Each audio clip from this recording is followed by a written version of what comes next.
Kathy McAnally, and I'm coming to you from Bixby, Oklahoma, of an Etsy shop called R&R Woven Treasures. And today, I'm so excited because I'm going to show you one of my favorite new table runners. And this is the second episode in a series called How She Made That. So what I'm doing is I'm taking a product out of my shop and I'm going to show you how I made it. And this is my favorite out of the new batch of table runners. Isn't this lovely? This is an Art Deco piece, or it comes from a pattern from the 1920s. It's a French pattern. Isn't that just lovely? Now, it comes in several different colors. So that one was, it's called light rust, but I think it looks like copper penny. This one is a charcoal gray. Isn't that nice? I like that one too. And then this one, what color do you think that is? It's called burnt orange, but to me, this is more of a red orange, more like a tomato. So I'd like to call this one tomato. So let's go ahead and get started and look at the design phase. Now I'm going to go through 3 different phases. I'm going to show you the design phase and the weaving phase and then the finishing phase. So we're going to take a look at all 3 of those in the rest of this video. So let's take a look. Hi, let's look at the design phase and look at the pattern.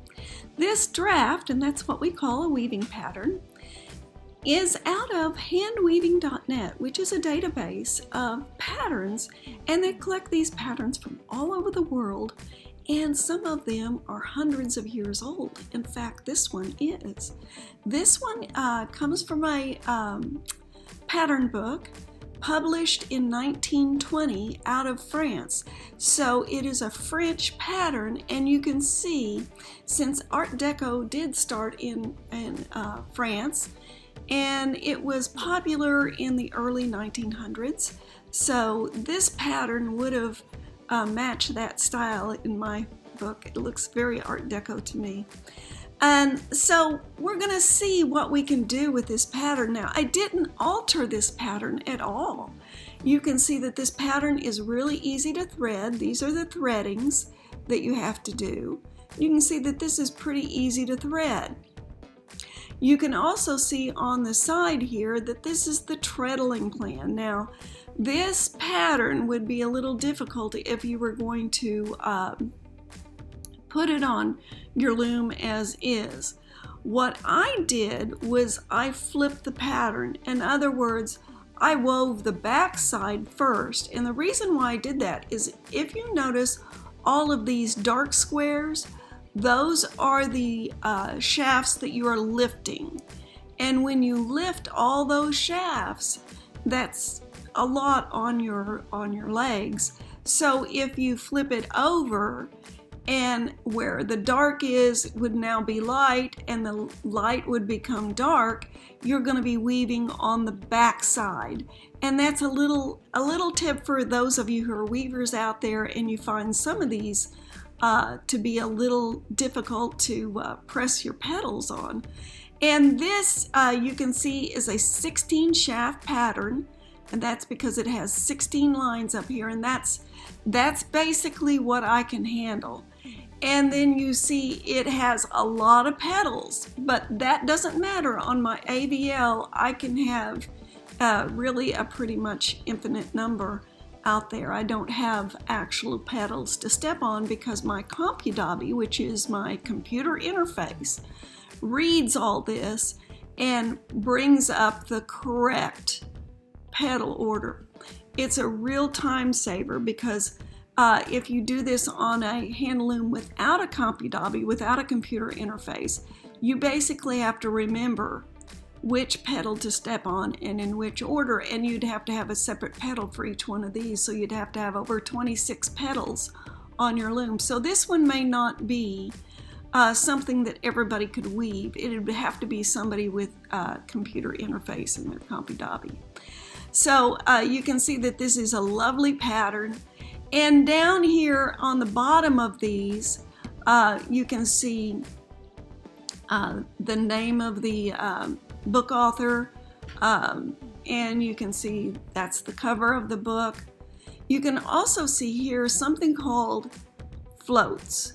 And this is something we pay a lot of attention to in our weaving, because this creates floats.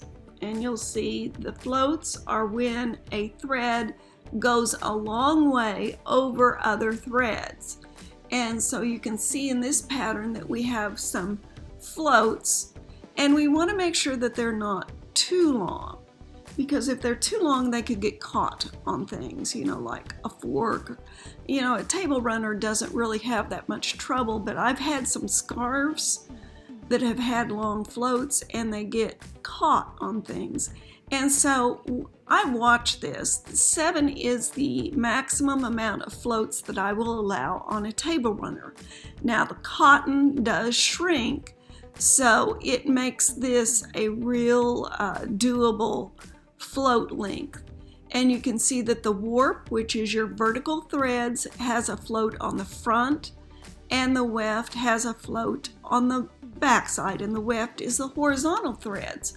So you want to know exactly where your long floats are. Now, in some things, like a pillow, it doesn't matter how many floats are on the back, because the back side is not going to show, and it's not going to be out there where people could actually, get it caught on a button or something they're wearing. So on a pillow, it's a little different. You could have long floats on the back side, but not on the front. So that's always something that weavers take into account, is the number of floats. And it always depends on what you're making. So let's look at the next step, which would be to actually weave this. Okay, let's look and see how this is woven. Now this is a twill, so I'm using, again, the floating salvages. And this is so the colored thread, which in this case is, the company names this burnt orange, but I'm thinking it looks more like a tomato. It looks too red to be burnt orange to me. I think it looks more like the color of a tomato. So anyway, we're going to go all the way around the edges here.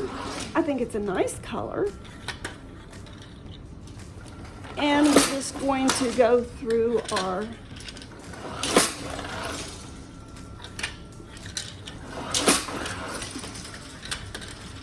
and you can see that this is pretty easy. Now remember, on your floating salvages, I'm going to go over this one and under this one.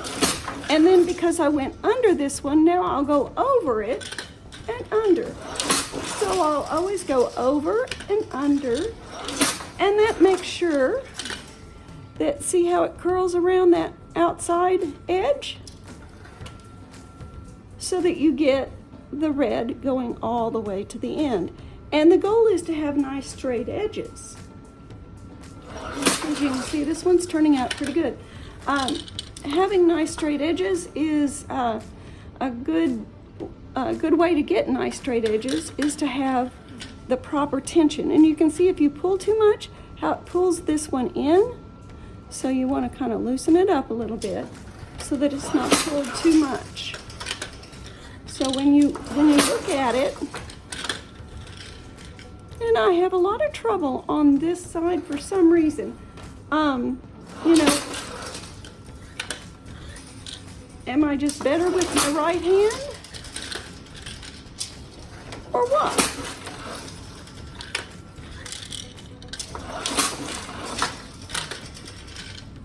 I always like to have a little string loose at the end here. That helps me not pull on it too much. And then we're feeding it on an open shed. This is called the shed, the part where you put your boat through. And you can see that that's how we weave this nice little red-orange. It is definitely a red-orange color, but this table runner will come in 3 different colors. I'm going to do a gray next. I have a silver gray that I'll do next, and I have my rust that you see in the shop. and you'll be seeing this one in the shop soon. Thank you. Hi, it's time to do the finishing. Okay, the first step in finishing a table runner here is going to be to hem it, and I did this while it was on the loom. I used a needle and thread and just put in this little hem stitch. If you don't do that, it'll come unraveled as you're working on it, so we want to put in some kind of hem stitch so that it doesn't become unraveled. The second thing we're going to have to do then is to cut these pieces off evenly. We want them all to be the same length. And we're going to do that as we do it on the cutting board, so that I use about 6 inches. And then we're going to twist it, and you can see that that shortens it up quite a bit. The reason why we're going to twist this is because if you wash this without it being twisted a few times, you know, about the 5th or 6th time, you would not recognize this as a thread, because it would be all frayed out and it would just not look good. So here at R&R Woven Treasures, one of our goals is to make sure that your pieces are durable. We want them to look as nice in 10 years as they did the day you took them out of the box. So we twist all our fringe, whether it's on a pillow or a table runner, because that's the way that these threads will keep together and look nice, even going through your machine washer. In fact, the next step after I twist all this fringe is to put it through my washing machine, and I use cold water. I usually hang it to dry. You can put it through the delicate cycle of your dryer, but I usually just hang it to dry. And we're going to put it on the twister like this and clip it into the other side. Some people use 3 strands. I only use 2, but 3 is just as fine as 2.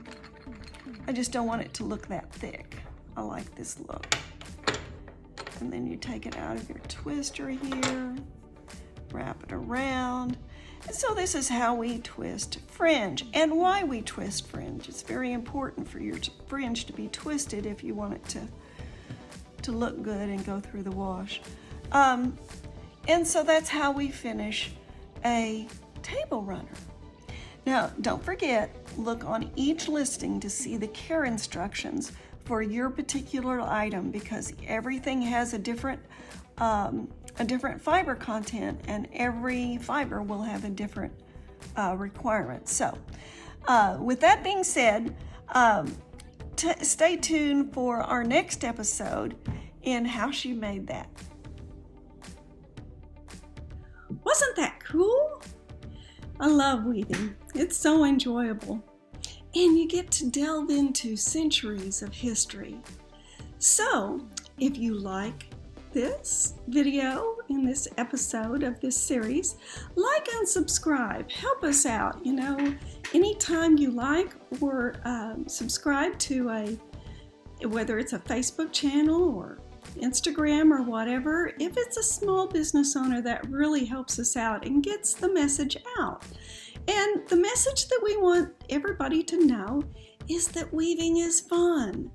And it's not as difficult as a lot of people think. It's pretty easy, and it's enjoyable. There's so much creativity involved and so many weaving drafts to try.